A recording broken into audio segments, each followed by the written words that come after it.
Shaquille O'Neal never expected the darkest threat to his family would come from a quiet street in Cypress Bend. But when his mother becomes the target of a venomous neighbor and her trained Doberman, Shaq doesn't raise his voice. He freezes time. Behind lace curtains and polite smiles, a hidden network protects hate. But Big Shaq's silence is louder than their noise. And justice doesn't knock, it walks. What made the beast stop cold? What secrets was the town hiding all along? Before we deep dive into this interesting story, subscribe to our channel and tell us where are you watching from. Share in the comments below. Cypress Bend sat like a portrait of small-town charm, its oak-lined streets bathed in the soft glow of dawn. Each house, painted in pastel hues, wore a veneer of tranquility. Yet beneath this calm, an uneasy undercurrent rippled. The town prided itself on neighborliness and tradition, values rooted in a history that had never fully confronted its own flaws.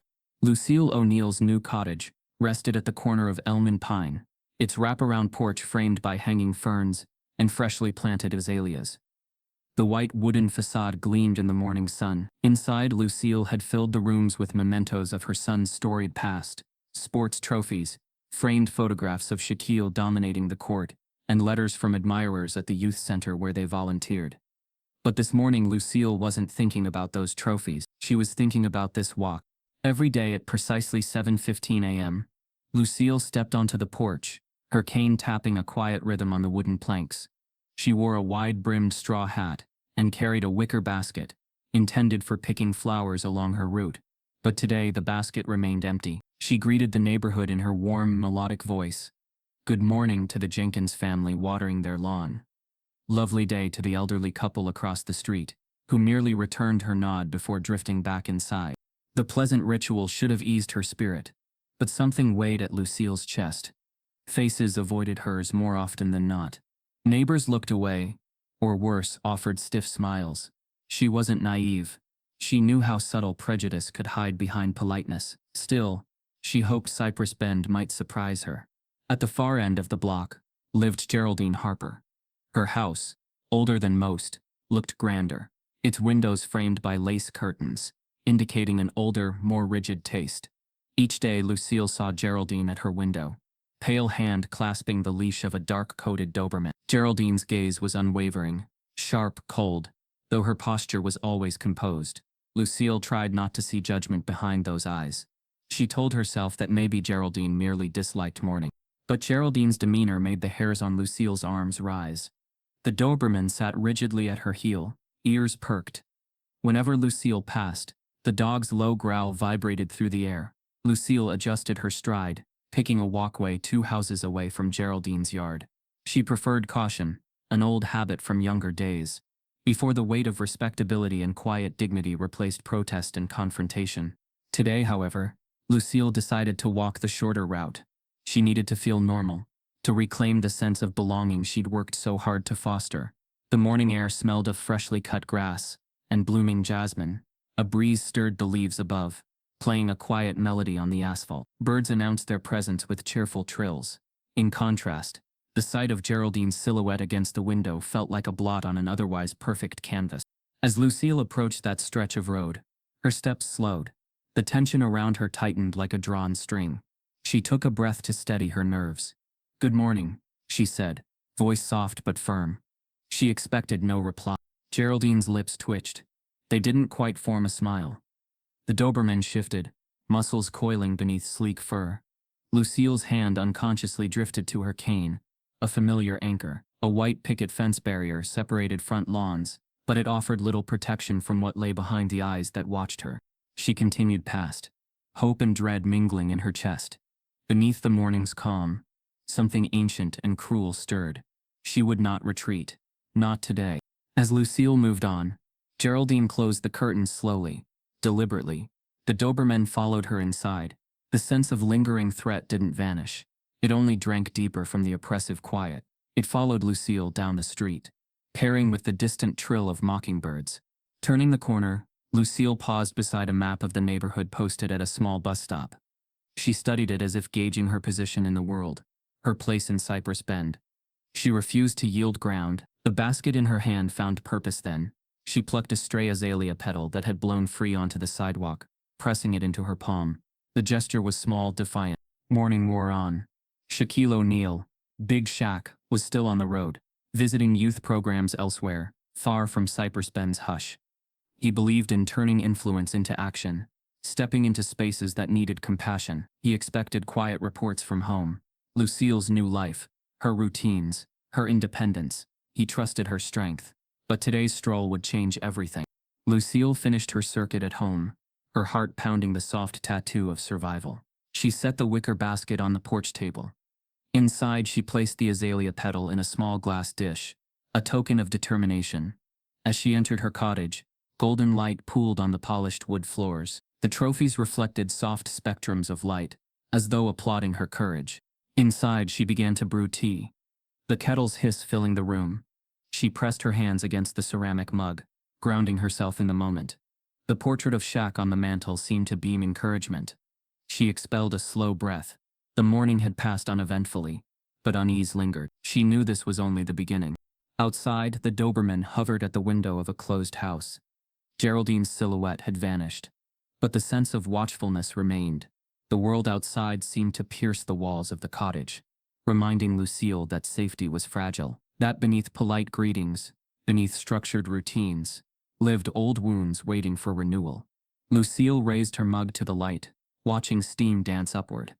She whispered into the silence, "I will not be afraid." The words sounded small in the room, but carried the weight of history. She closed her eyes and let the warmth spread through her chest. Cypress Bend might look peaceful. It may wear its mourning like a mask. But the undercurrent, old, insidious, unseen, still pulsed below. And Lucille intended to walk forward. Her morning walk had been quiet, but it had left a mark, a promise of confrontation, the first ripple of a wave that would grow unstoppable. And when her son arrived, mountains would move. The next morning began much like the last. The sun spilled over Cypress Bend, with practiced precision, painting the porches and picket fences in soft golden hues. Birds fluttered through the trimmed hedges, and lawn sprinklers ticked rhythmically like ticking clocks. But inside Lucille's cottage, something had shifted. She opened the front door expecting the usual stack of grocery circulars and neighborhood flyers. Instead, nestled among the innocuous envelopes, she found a small unmarked white envelope, folded crisply and tucked just beneath her electric bill. Her hand paused as she reached for it, the back of her neck tingling with a sudden draft that hadn't come from the breeze. Lucille turned the envelope over. No stamp, no return address. She opened it slowly. The handwriting was jagged, as though written in haste or rage. "People like you don't belong here." That was all it said. 7 words. No signature. No threats, at least. None made explicit. But the message was clear. It wasn't the words themselves that chilled Lucille. It was the confidence with which they were delivered. This wasn't a prank. It was a signal, a push. She read the note 3 times, each reading more careful than the last. Then she folded it with the precision of someone filing away a memory too dangerous to destroy. She placed it in the kitchen drawer beneath the phone charger, and stared at the toaster as if expecting it to say something. She considered calling Shaq. He would be there in hours. But she also knew his heart, how protective it was, how large it had grown from carrying the weight of millions who looked up to him. He had just texted her from a youth center in Kansas City. A photo of him crouching beside a smiling child, captioned, "Another soldier for peace." No, she would not add bricks to his load. Not yet. Lucille O'Neal had lived long enough to recognize the difference between danger and intimidation. This was the latter. For now. And she refused to give satisfaction to whoever left that envelope. So she made tea, arranged her porch cushions, and began her morning walk. But something was different. Her pace shortened. Her eyes searched the trees with a touch more urgency. Her usual nods to neighbors grew mechanical, her smile harder to maintain. She reached the end of the block and turned, glancing toward Geraldine Harper's house. The curtains were drawn, the Doberman visible only as a shadow pacing in the front window. A flicker of movement caught Lucille's eye. Geraldine, phone pressed to her ear, speaking with hurried purpose. The woman's lips moved quickly, her fingers twisting the phone cord like it owed her something. Then, just as Lucille passed, Geraldine stopped talking, her head tilting toward the window. Their eyes locked. Lucille did not blink. Neither did Geraldine. When she got home, she went straight to the drawer, took out the letter, and read it again. She stared at the 7 words, trying to decipher what lay behind them. Was it a lone voice, or the first echo of something larger? She began to watch more carefully over the next few days. A delivery van paused unusually long at her driveway. Before pulling off, a group of teenagers rode their bikes past her house twice, whispering and laughing. At the local grocery store, a clerk who once greeted her with a smile now seemed distracted when she approached the counter. She was never followed, never touched, yet she could feel the perimeter of her life narrowing, like the walls of her home drawing in by invisible inches. Each morning, she checked the mailbox with a quiet dread, and each morning, she found another note. Move on before it gets ugly. We're watching you. Silence is safer. None were overtly violent, but the pattern was unmistakable. Each message brought a colder tone, a shorter fuse. Whoever was writing them knew they were emboldened by invisibility. The lack of a name was their armor. Their cruelty thrived in anonymity. Meanwhile, miles away, Shaq remained unaware. His work had taken him to Indiana, where he delivered a keynote speech about mentorship and hope to a crowd of educators and young athletes. He spoke with emotion, sharing his own mother's wisdom. My mom always said dignity ain't about what people give you. It's about what you refuse to let them take. Lucille watched a clip of the speech online that night. Seated in the dim lamplight of her living room, she smiled despite herself. That was her son, grounded, commanding, generous. His voice calmed her for a moment, like the smell of rain on dry earth. But then the lamp flickered. Outside, a rustle too deliberate to be the wind passed near the bushes. Lucille stood, crossing the room to peer through the window. Nothing, just still trees and an empty road. But the quiet wasn't peaceful anymore. It was loaded. The next morning she discovered not a letter, but a photograph in her mailbox. A picture of her porch, taken from the sidewalk. She hadn't heard a shudder. The image was neatly cut and unaccompanied by text. It didn't need any. Geraldine's presence became more brazen. The dog now sat at the edge of her lawn, barely tethered, its eyes tracking Lucille's every move. Geraldine appeared less often at the window, and more often outside, watering plants that didn't need it, pretending to examine cracks in the pavement. She never spoke, but her silence shouted. Lucille visited the local post office to ask if anyone had seen who was leaving the mail. The clerk, a pale man, with a buzz cut and a tight jaw, shrugged. People drop things off all the time. Not everything comes through us. He didn't ask what was in the letters. He didn't care. That evening, as Lucille took out the trash, she found another envelope slipped behind the garbage bin. You're being warned. Don't test the soil. That one puzzled her. She didn't know whether it was a reference to gardening or something deeper, darker. She folded it, slower this time. Each word had weight. She began documenting them, photographing each one and storing the originals in a shoebox marked receipts.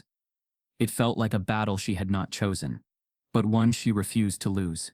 Lucille started adjusting her routines. She no longer left the porch light off at night. Her walks shortened and shifted to mid-morning, when more eyes were out. But the tension didn't ease.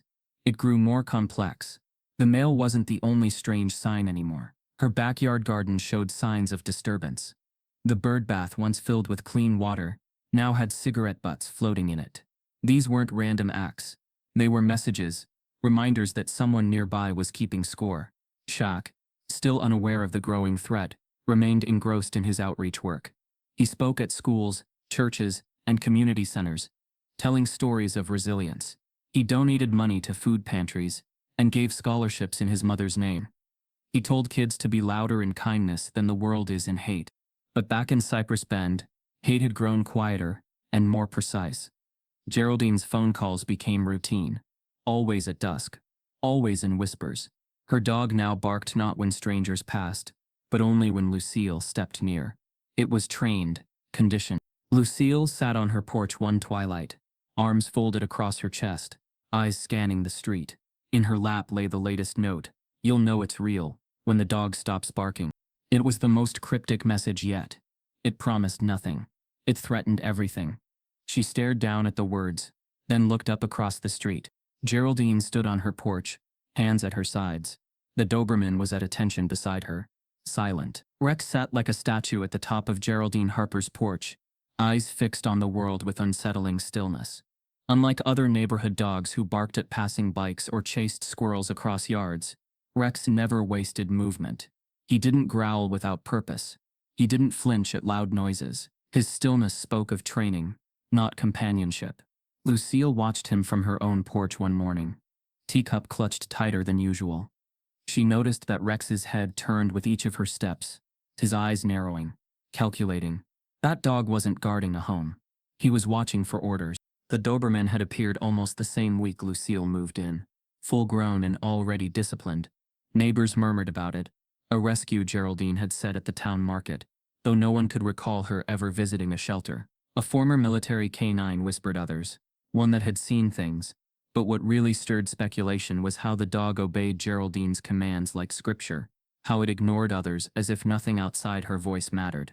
Inside Geraldine's home, an entirely different ritual unfolded each evening. Curtains drawn, television muted.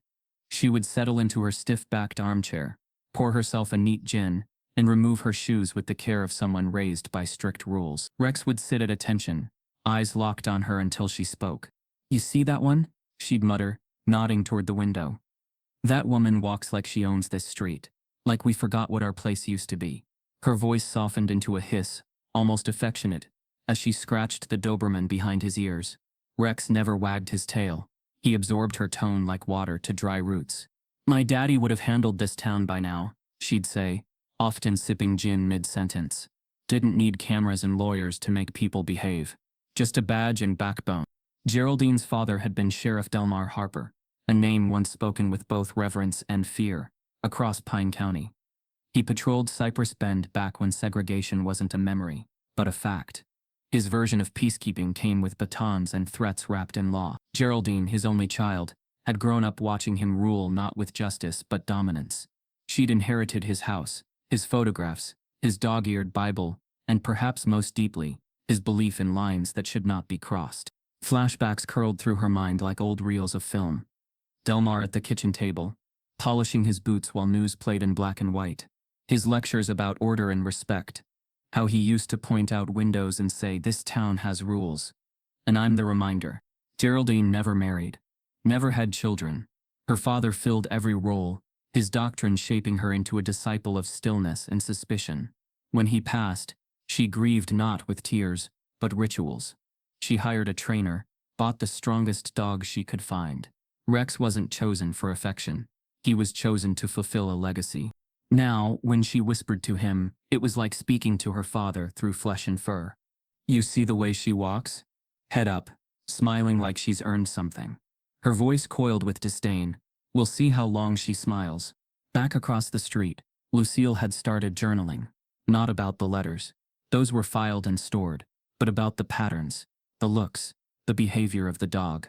She wrote down times, routes, distances. She didn't want to jump to conclusions, but her instincts, long honed through decades of weathering prejudice, screamed that Rex was no ordinary watchdog. One evening, she watched as Geraldine performed what looked like obedience drills in the yard. Geraldine would raise her hand sharply, Rex would freeze. A whistle. He'd circle a tree twice and return to heel. But what truly disturbed Lucille was when Geraldine gave no command at all, and Rex would still respond to her glance. It wasn't training. It was a bond. At night, while the neighborhood darkened and porch lights flickered on one by one, Geraldine would sit again in silence, hands resting on her knees, whispering nothings to her companion. "She thinks we're weak. That old age means silence." Rex's ears would twitch. "But we remember, don't we? How it was, how to keep it that way." It was never said outright, never confessed or written, but the meaning curled under every word. Geraldine believed she was defending the town, not from crime or chaos, but from change. And Rex, ever loyal, never questioned. Lucille, sensing the game beneath the stillness, adjusted her own life accordingly. She carried a whistle around her neck, not for defense, but to remind herself that preparedness was a form of resistance. She rerouted her walks. She kept the porch light on even during daytime. She began leaving her front door ajar, just enough to make Geraldine wonder if someone else was inside. The suspense in Cypress Bend grew quiet, but unmistakable. Even the neighbors, those who claimed not to see color and smiled politely at Lucille, seemed to walk faster past Geraldine's yard, They felt it too, that something beneath the surface was thickening. A story they weren't writing, but might be forced to read. One day, a new note arrived. No envelope this time. Just a scrap of paper wedged into her fence. Dogs don't forget. Lucille read it slowly, then crumpled it without hesitation. But that night, she triple-checked the locks. The message wasn't a warning. It was a reminder. Geraldine wasn't planning an accident. She was waiting for justification. And Rex? Rex was the method. By the third week, the quiet no longer comforted Lucille. It scraped at her nerves like a soft, persistent whisper just beyond hearing. Cypress Bend still carried itself with charm. Rose bushes bloomed in orderly gardens. Children's bicycles leaned against mailboxes, and wind chimes danced softly in the breeze. But something had shifted beneath the surface, and she wasn't the only one who felt it. The whispers started small, carried in careful tones by those who had lived long enough to recognize patterns. At the Sunday market, at the corner of the church steps, outside the barber shop on Birch Street, those paying attention began to murmur. A glance here, a nod there. It wasn't just Lucille. Before her, there was Marla Townsend, a widowed teacher who moved in and moved out within a month, and George Latimer, who stopped walking his dog past Geraldine Street altogether. No formal complaints, no police reports, but always the same exit signs, anonymous notes, cold glares, sudden silence. It was an unspoken knowledge shared among the older members of the Black community in Cypress Bend. They remembered Geraldine Harper from long ago, how she glared from the back row of PTA meetings, how her voice carried through City Hall when talk of integration surfaced. Her presence had been tolerated because it rarely erupted. But now the pattern was too clear to ignore. One afternoon, Lucille visited the small produce stand near the edge of town. There, behind a crate of peaches, stood Leroy Garrison, hunched but sharp-eyed, skin weathered like leather, and hands steady from years working tools and protest lines alike. Leroy had lived through worse and had a memory for faces that pretended. He saw Lucille before she saw him. When she reached for a bag of okra, his voice came low, gravelly. "You're too proud, Lucille. That ain't always a strength." She turned slowly, giving him a small, polite smile. "Proud keeps me walking." Leroy nodded once. "But it won't keep that woman from pushing." Lucille didn't respond right away. She adjusted the brim of her hat, studying the shimmer of heat above the asphalt. "You need to call your boy," he said. "I don't want to worry him." "That's what mothers say when they already worried themselves," Leroy said. "That woman's been stirring trouble a long time. You think she got that dog to guard Roses?" Lucille sighed and set her bag down gently. "It's not about pride, Leroy. It's about knowing the difference between a threat and a bluff." "You sure it's still just a bluff?" The question sat heavy between them. She didn't answer it. Not then. But it clung to her on the ride home, followed her up the porch steps, waited for her at the door. Later that night, she found herself standing in the hallway longer than usual, her hand resting on the pepper spray she had recently bought. It hung on the hook beside her umbrella. She hadn't told Shaq about it. She hadn't even told herself the truth about buying it. She claimed it was precautionary, reasonable. But the way her fingers trembled just slightly as she clipped it to her purse said otherwise. Fear had found its way in. That evening, the wind shifted again. The house felt colder. She made tea and sat in her armchair, watching the shadows lengthen across the street. Geraldine was on her porch, staring into the fading light with Rex by her side. Neither moved. They simply watched. Lucille reached for her journal. No new letter had arrived, but she logged the date, time, and position of the dog anyway. She wrote down everything now, not just for protection, but as a record, because silence had a cost, and forgetting was dangerous.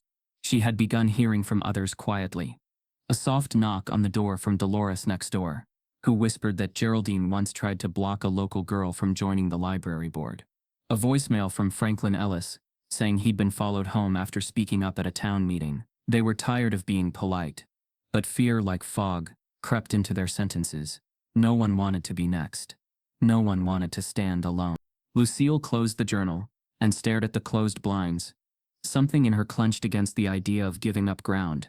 She'd raised a son who faced giants and outgrew them. She'd taught him to be loud with kindness and firm with truth. She couldn't shrink now, but she also couldn't ignore the signs. Her sleep had become fractured. She checked the locks twice, then once more before bed, She scanned the street before opening her mailbox. Cypress Bend hadn't changed. Lucille had just stopped giving it the benefit of the doubt. One morning she found a new object. Not a note this time, but a piece of bone. Small, clean, set just inside the gate. Not a message, not quite. But it spoke louder than any letter. She placed it in a plastic bag and filed it with the others. Still, she didn't call Shaq. He was in Tennessee that week, planting community gardens with local kids, teaching them how to grow food and futures. She saw the video online, him in jeans and a sun hat, laughing, kneeling in the dirt, talking about roots.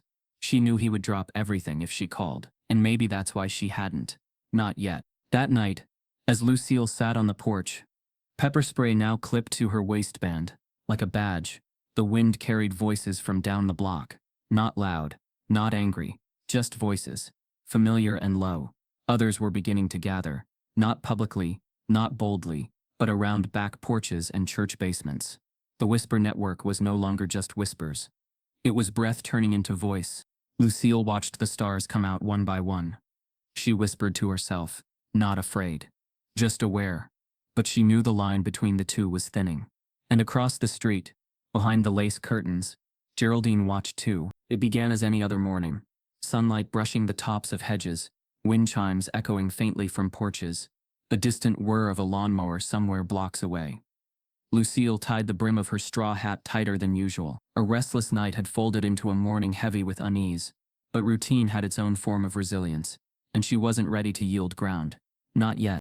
She stepped onto her porch at 7:14 a.m., a minute earlier than usual, her cane tapping once against the threshold.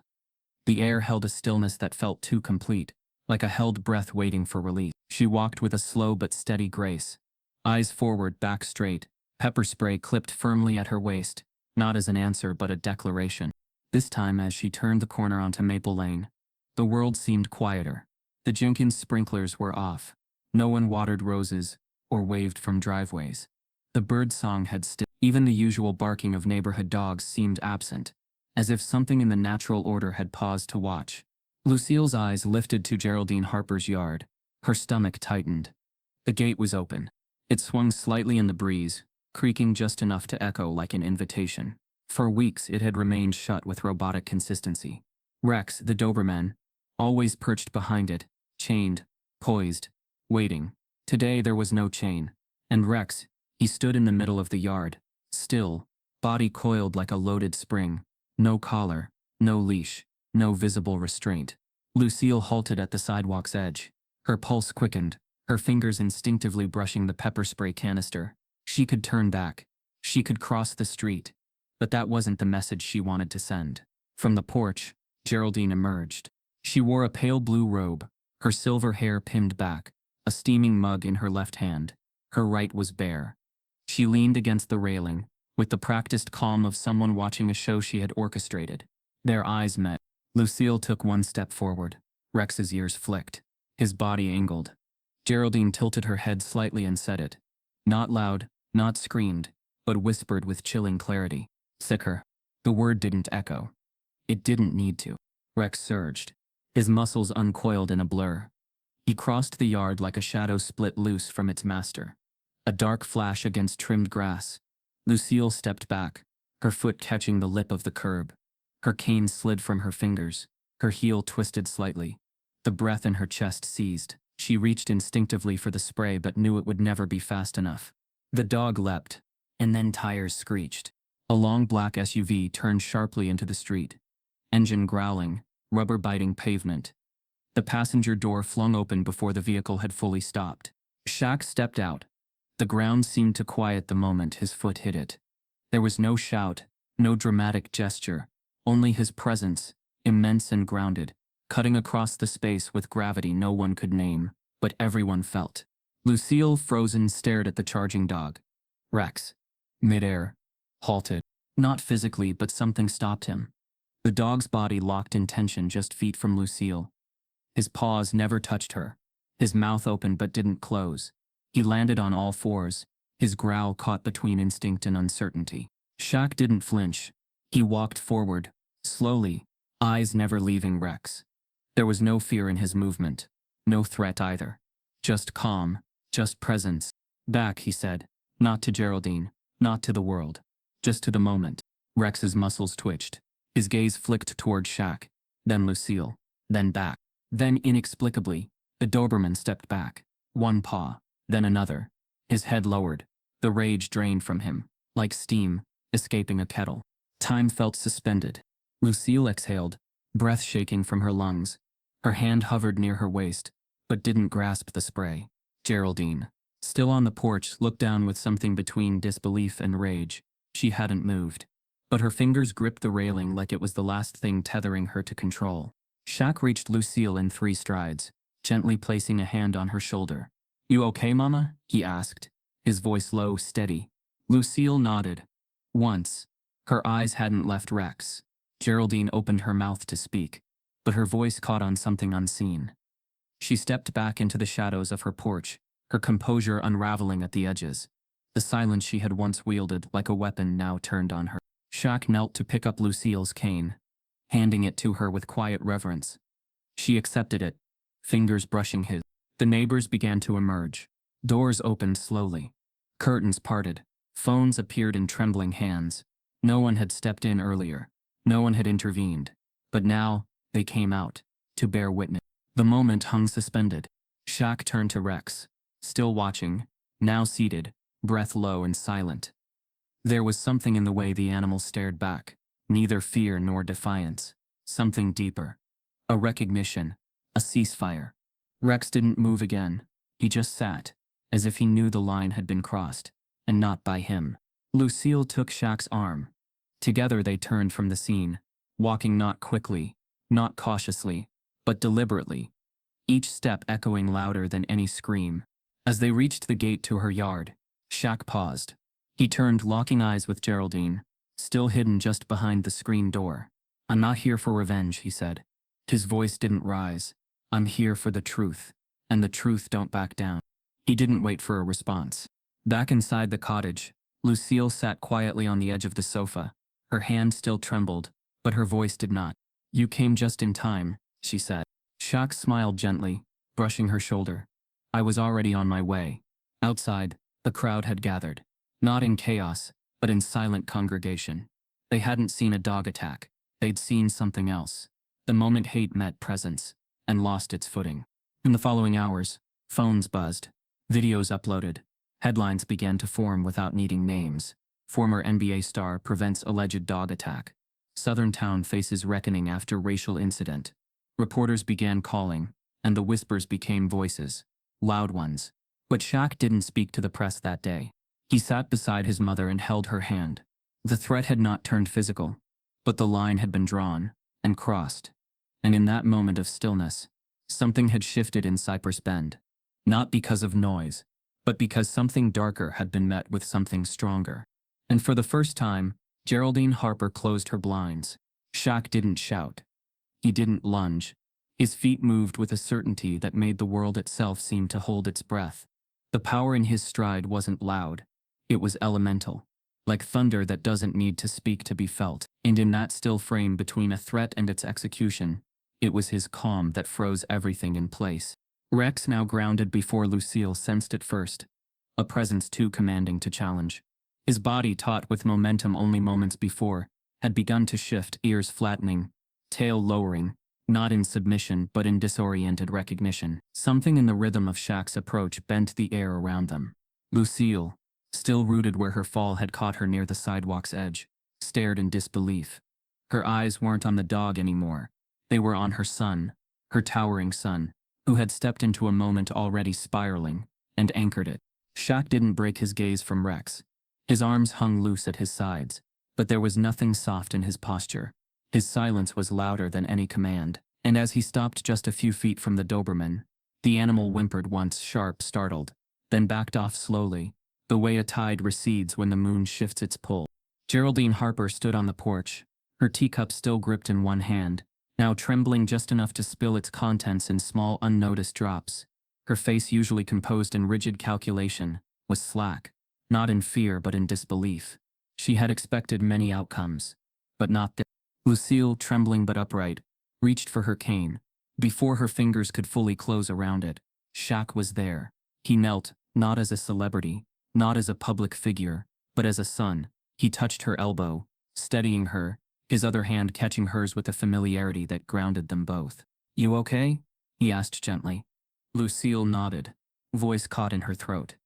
It wasn't the near attack that left her shaken. It was the moment before impact that stretched too long. That pause where the world decided whether it would break her or not. "I am now," she whispered. The gate behind them remained open. Rex had retreated to the base of Geraldine's porch and sat confused and quiet. Geraldine still hadn't moved. Shaq stood fully then, slowly, turning to face her. His expression held no heat, just clarity. "You're not ready for the storm you just called," he said. It wasn't a threat. There was no raised voice, no accusation. It was a statement, a truth spoken plainly. Geraldine's lips parted slightly, but no words came. Her composure, long worn like armor, had cracked in silence. The sound of a door creaking open broke the tension. Across the street, someone stepped onto their porch, phone in hand. A second neighbor appeared next, this one holding a coffee mug, eyes wide. By the time Shaq helped Lucille back toward her steps, 5 more doors had opened. Some recorded quiet, as shadows. Others stared, their mouths set in uneasy lines, caught between curiosity and shame. They had watched Geraldine's presence rule the corner for years, and they had said nothing. But now their silence was witness. Their passivity laid bare. Shaq helped Lucille up her stairs. She moved with dignity, even as her legs trembled beneath her. The porch she had once swept with pride now felt like a stage, and she, its reluctant centerpiece. He sat her down gently in the wicker chair nearest the window, her usual spot for tea and reflection. But the ritual had changed. The backdrop was no longer a garden. It was a confrontation, a reckoning. Geraldine, still on her own porch, watched through the screen. She had stepped back once, but only a few feet. Enough to hide her reaction, not enough to abandon the moment. Her face had stiffened again, returning to something closer to defiance, but the stillness in her eyes betrayed her. She hadn't expected that the dog would disobey. She hadn't expected that Shaq's presence alone would shift the outcome. For the first time in years, Geraldine felt something unfamiliar on her own steps. Powerlessness. Inside Lucille's house, the kettle had clicked off, forgotten in the rush. Shaq moved through the kitchen quietly, boiling water again, not saying much. Lucille remained seated, her hands clasped in her lap. "You knew," he said finally, "didn't you?" She didn't answer at first. When she did, her voice was soft. "I knew she was waiting. I didn't know when. And you didn't tell me." She looked up then, eyes steady. "Because I knew you'd come. Just didn't know how soon." Shaq looked at her for a long moment. Then he nodded. Back outside, the street had shifted. The neighbors who had once ignored the tension now stood in clusters. Some whispering, some filming, some pretending to stretch or sweep porches, just to stay outside longer. The whispers had become attention, and attention was the first crack in the wall that Geraldine had built around herself. The wind changed direction. A gust pushed through the trees and shook the hanging chimes across the street. Rex remained still. The gate swayed, a creaking echo of the command that had nearly tipped the morning into tragedy. But nothing had struck. And that absence, that choice not made, spoke louder than any wound. As the crowd lingered, Shaq stepped out onto Lucille's porch once more. He didn't speak to them. He didn't posture. He simply stood, tall and composed, beside his mother. The image, once captured on 2 phones and a tablet, spread faster than words could follow. Inside Geraldine's house, the news hadn't broken yet. But she knew the storm had arrived. Not in violence, but in witness, in truth made visible. Freeze. It was what she had tried to make Lucille feel. Paralyzed. Cornered. Alone. But now, the stillness belonged to her. And she finally understood, when a community no longer accepts fear in silence, even the loudest hate begins to shrink. By the time the sun set over Cypress Bend that evening, the incident had already crossed county lines. Within hours, the footage of Shaq standing silently beside his mother had hit social media. 2 different angles, one from a trembling phone across the street, the other from a porch just behind a potted fern. Both captured the same story: a Doberman charging, halting midair, and a man whose presence changed the ending. It wasn't long before hashtags took shape. Big Shaq in Cypress Bend, Lucille Strong, freeze and face it. The algorithms worked fast. So did outrage. But as with any story that spread online, the truth came trailing behind interpretation. News vans rolled into town the next morning. First one, then two more by lunchtime. Crews set up tripods across the street, angled carefully to frame Geraldine Harper's porch. She didn't step outside. Her blinds remained shut, though occasionally a shadow shifted behind them. Local reporters tried first. Then came the regional anchors. By noon, a CNN affiliate aired the footage. By nightfall, an online opinion column accused Geraldine of weaponizing fear in a neighborhood too used to silence. The story fractured almost instantly. Geraldine issued a statement through a local attorney. It was dry, defensive, clearly written by someone who believed politeness was armor. Ms. Harper was defending her property. The animal in question responded to her verbal correction. No physical harm occurred. This has been sensationalized beyond recognition. But Cypress Bend had already begun to shift. People started talking, really talking. Whisper networks became interviews. A woman who once delivered groceries to Geraldine's door told a reporter that she'd overheard racial slurs muttered under her breath. Another neighbor came forward with photographs, yellowed complaint slips that had been quietly submitted to the HOA about her dog Rex roaming freely. Then came the letters. One by one, residents pulled old envelopes from drawers, files, boxes hidden in garages. Some of the messages Lucille had received matched phrases on these older notes. Move before it's too late. You're not welcome. Identical handwriting. Same paper stock. The notes hadn't just started. They had been part of a slow rot, one that was finally being uncovered. At the town hall meeting, 2 days later, the room was packed. Shaq stood not at the podium, but off to the side, arms folded across his chest, letting the community speak first. When he finally did step forward, he didn't rage. He didn't accuse. He spoke like someone asking others to look at themselves in a mirror they'd avoided too long. I'm not here to burn this town down, he said. I'm here to ask why we let people like my mother walk through fear just to buy groceries. Why she has to watch shadows instead of sunsets. He looked out at the room. Some nodded. Some couldn't meet his gaze. I've spent my life building things. Courts, centers, schools. But none of that means anything if the people I love can't feel safe in their own neighborhood. Applause followed. But not the kind that erupts. It was slower, heavier, like something shifting beneath the floorboards. Lucille didn't speak that night, but her presence, firm, elegant, seated in the front row, spoke volumes. Her calm wasn't detachment. It was dignity sharpened into resilience. Behind the scenes, Shaq was moving pieces. He met with the city attorney, pulled public records, hired a local journalist to compile archived complaints. He didn't name Geraldine in interviews, but his questions always led back to her lawn. Why were certain letters never filed? Why were dog complaints dismissed without follow-up? Why did HOA guidelines get selectively enforced? Cypress Bend's paper trail had a pattern, and that pattern pointed to complicity. Officials who had let things slide because confrontation was inconvenient. Meanwhile, support for Lucille grew. Dozens of neighbors she'd never formally met dropped by with flowers, cards, food. One woman offered to walk with her each morning. Children from the town's only black church drew chalk hearts on her sidewalk. But not everyone was ready to change. Some residents quietly resented the media trucks and the noise. They whispered about blowing things out of proportion. A few even circulated a new petition, one aimed at restricting outside disruptions from influencing local tradition. It never made it past committee.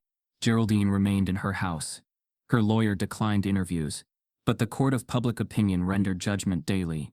Her porch, once an axis of silent control, now sat empty. Her dog Rex hadn't been seen since that day. Rumors spread that he'd been taken away by animal control, that Geraldine had given him up voluntarily. No one could confirm, but the absence was felt like a gap in a once predictable ritual. Shaq stayed in town longer than planned. He visited the local high school, donated funds for an inclusion program, launched a scholarship named after Lucille. Not just in her honor, but to acknowledge the invisible labor Black mothers had always carried. He never confronted Geraldine directly again. He didn't need to. The conversation had changed. What had once been endured in silence was now part of policy discussions. The mayor proposed new anti-harassment protocols. The HOA rewrote its complaint handling process. A task force was formed, small, imperfect, but a start. And through it all, Lucille walked every morning. Same time. Same cane. Same quiet grace. Except now, she wasn't alone. Some days a neighbor joined. Other times a student from the local college. And occasionally, Shaq himself. Cameras eventually left. Headlines shifted. But the soil beneath Cypress Bend didn't settle back. It remembered. The aftershock didn't come in the form of protests or broken glass. It came in paper trails exposed, eyes opened, voices steadied, and in one woman's refusal to leave her sidewalk. It arrived without a knock, no doorbell, no message, just a plain manila folder left squarely on the center of Lucille's porch table, half tucked beneath her flower vase like it had always belonged there. It wasn't mailed, it wasn't labeled, no one saw who left it, but the weight of its silence said everything. Lucille found it at dawn, just after her walk. The air was still soft with dew. She paused before touching it, eyes narrowing. She turned slowly, scanning the street. Empty. The neighborhood that once buzzed with tension had gone quiet again. But this quiet didn't feel like fear. It felt like someone was ready to speak, even if they didn't want to be seen. She brought it inside, set it down on the kitchen table, and called Shaq. He arrived 10 minutes later, wearing sweats and a baseball cap pulled low. He opened the folder slowly, laying its contents out across the table like puzzle pieces. What he saw made him sit down. Dozens of complaint slips, handwritten grievances, typewritten memos, dated as far back as 2003. Most were addressed to the Cypress Bend HOA or the county sheriff's office. All carried variations of the same themes: harassment, noise, property threats. The names of the complainants were familiar: George Latimer, Marla Townsend, even Leroy Garrison. Some of the complaints were stamped resolved or insufficient evidence. Others were simply crossed out in red pen. One had been folded in half and marked "No action required" in a looping cursive script that Shaq recognized from the HOA secretary's mailbox nameplate. These were buried, he muttered, straight up buried. Lucille stayed quiet. Her hands rested on a mug of tea, untouched. Her eyes didn't leave the spread. Among the papers were photographs, black and white security stills, all taken from different angles, some grainy, some clear. One showed Geraldine shouting through her screen door at a black teenager who had dropped off a flyer. Another caught her outside at night, placing what looked like a letter in someone's mailbox. Each image had a date and time scrawled on the back. The final piece in the folder was a typed list: names, positions, cross-referenced dates. It didn't say it outright, but the implication was clear. A web of people in Cypress Bend, HOA officials, town clerks, even a deputy, had either dismissed or actively erased these complaints. Shaq leaned back in the chair, jaw clenched. She wasn't just operating solo, he said. She had coverage. Lucille didn't nod, didn't speak. Her silence had grown into something denser, less fragile, more deliberate. Shaq spent the next day making calls. Lawyers, journalists. One of his friends from a legal advocacy group agreed to help vet the documents, quietly, carefully. The material wasn't just damning, it had legal legs. But the moment he tried to push the matter into the public record, resistance surfaced. The town clerk's office said they'd misplaced older files. The HOA board refused to comment. A local newspaper promised to run the story, then buried it beneath ads for fall festivals and real estate profiles. It wasn't denial, it was delay. A tactic as old as the structures protecting it. Shaq wasn't surprised, but he was angry. Not the kind that burned loud, but the kind that moved with precision. He called a press conference, not outside Geraldine's house, not in front of a courthouse, but at the youth center he'd funded 2 counties over. He didn't mention her name, he mentioned the system. There are places in this country where silence is policy, he said into the microphone, where people in power don't need to shout to do harm. They just have to ignore what's in front of them. That's what we're up against. He spoke of the folder only vaguely, referring to new information and patterns that go deeper. But those listening, especially those in Cypress Bend, knew exactly what he meant. Back in town, reactions split. Some residents whispered about the folder. Some denied knowing anything. A few began to distance themselves from Geraldine entirely. One of her longtime bridge partners left a clipped note on her door. "We're done." But still, no charges were filed, no resignations issued. Reform, it seemed, didn't walk on its own. It had to be dragged. Shaq met with lawyers again. They agreed to build a civil rights case, one rooted in systemic negligence. But it would be slow, messy, and it required more than outrage. It required sustained pressure. Lucille watched it all unfold quietly. She didn't crave justice as spectacle. She wanted truth to last longer than headlines. One afternoon, a reporter stopped her outside the bakery and asked if she felt vindicated. She looked him in the eye and said, "I don't want revenge. I want the rot cut out. So it don't come back with a different name." The reporter wrote the quote down verbatim. It ended up in the national column, next to a picture of her sitting beneath her porch fern. Expression calm, eyes steady. Meanwhile, Geraldine remained inside. Her lawyer issued another statement, this one more frantic. Ms. Harper has always acted within her legal rights. She categorically denies any collusion. But the documents said otherwise. The documents told a story of years of buried truths, of hands that turned away, of rules bent for one and weaponized against others. And someone, still unnamed, had decided enough was enough. They had leaked the folder not for fame, but to tip the scale. Justice was moving, but not cleanly. Not with fanfare. It was coming the way it always does when too many had looked away for too long. Quiet, relentless, and inevitable. The reckoning didn't arrive like a thunderclap. It came in fragments measured, deliberate, and utterly unmissable. Geraldine Harper woke to a town that no longer looked away. The first crack appeared when the county animal control truck pulled up in front of her house. A woman in a khaki jacket stepped out and knocked, clipboard in hand. She wasn't rude. She was clinical. Rex was to be removed for evaluation. A precautionary reassignment, she called it. No charges, just procedure. Rex didn't growl. He didn't resist. He walked beside the officer like a soldier dismissed from duty. Geraldine stood at the porch in her slippers, arms folded tightly. She didn't protest, but her eyes narrowed at every shutter click and phone held up from across the street. That evening, the porch lights on either side of her home stayed dark. A few days later, Geraldine received a formal letter, certified, stating she had been removed from her post as HOA treasurer. Effective immediately. It didn't accuse. It didn't explain. It simply informed. At the next community meeting, her seat sat empty. No one saved it. No one mentioned her name. And then came the forum. It was held at the community center. Shaq had quietly funded years earlier. Rows of folding chairs filled the gymnasium. Everyone taken. Lucille sat in the front row, flanked by two students from the local university who had come to study grassroots justice in real time. Shaq stood to the side at first, letting others speak. A retired mail carrier talked about years of redirected complaints. A high schooler read out loud a letter his cousin had received when he first moved in. Unnight, of course, but unmistakably familiar.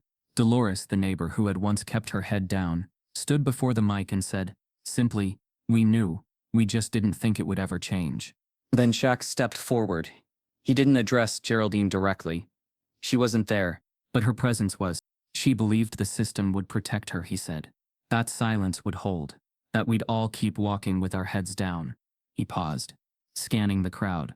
But the thing about silence? It gets brittle when people start speaking up. A wave of murmured agreement rolled through the room. Back on Cypress Bend Drive, Geraldine sat alone in her living room, the sound from the forum streaming faintly through her laptop speakers. The glow of the screen cast long shadows across her walls once lined with her father's badges and newspaper clippings.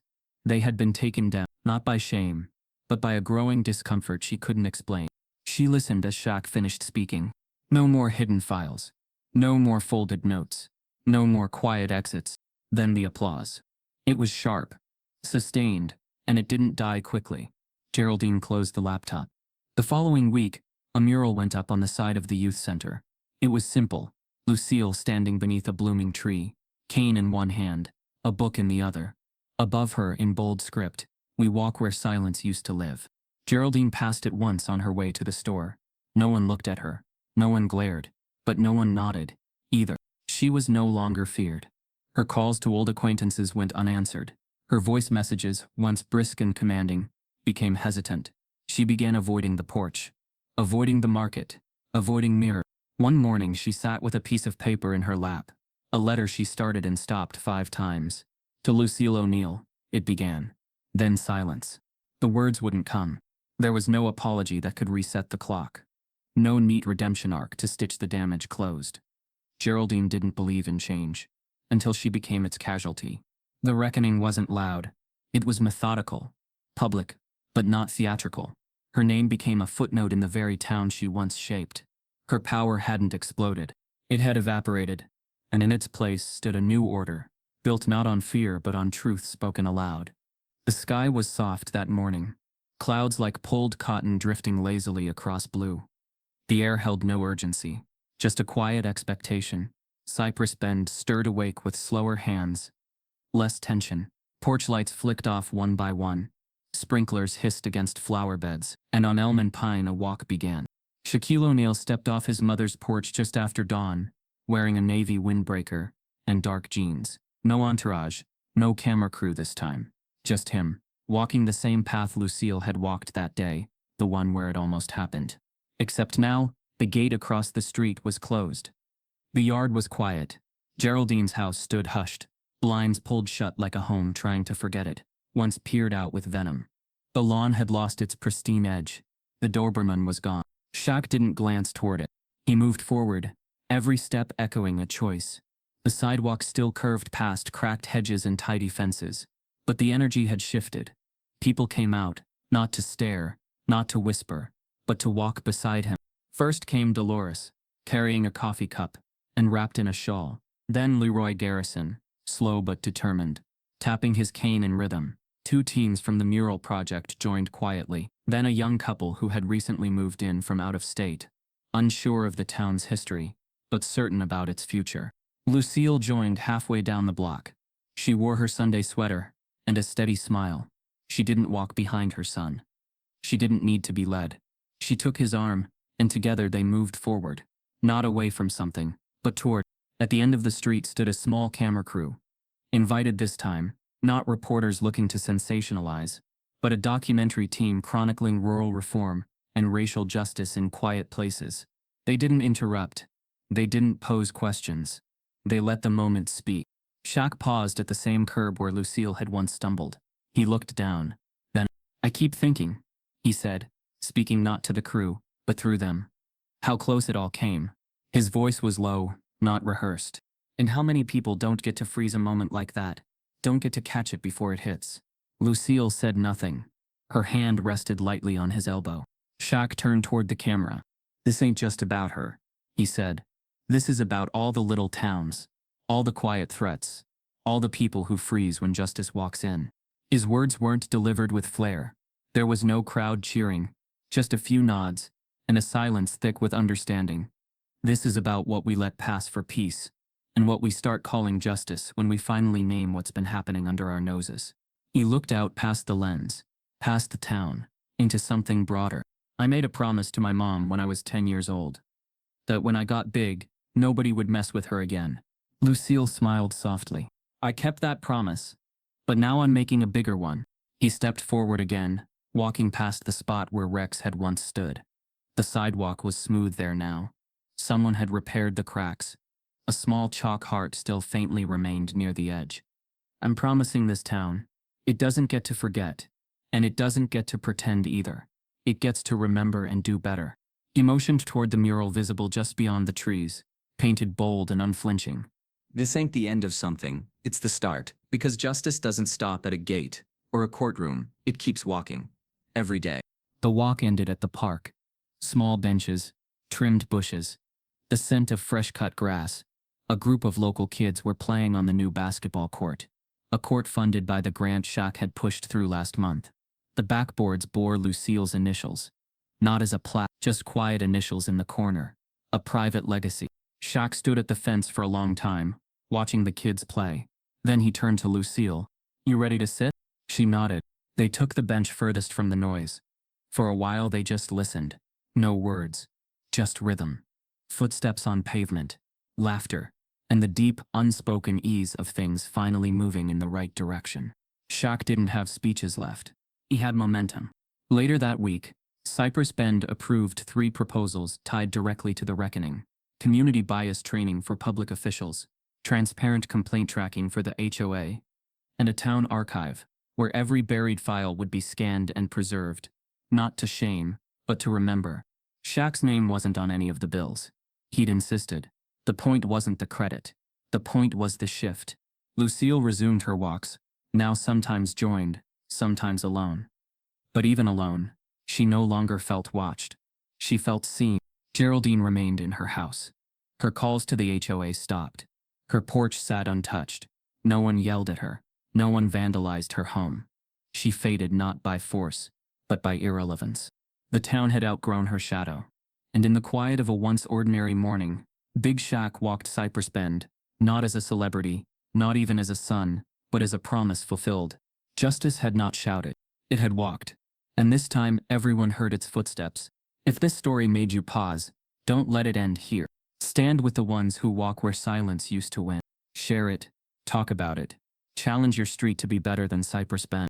Because justice doesn't knock, it walks. And it needs more footsteps. Your voice is part of the next chapter. Let it be heard.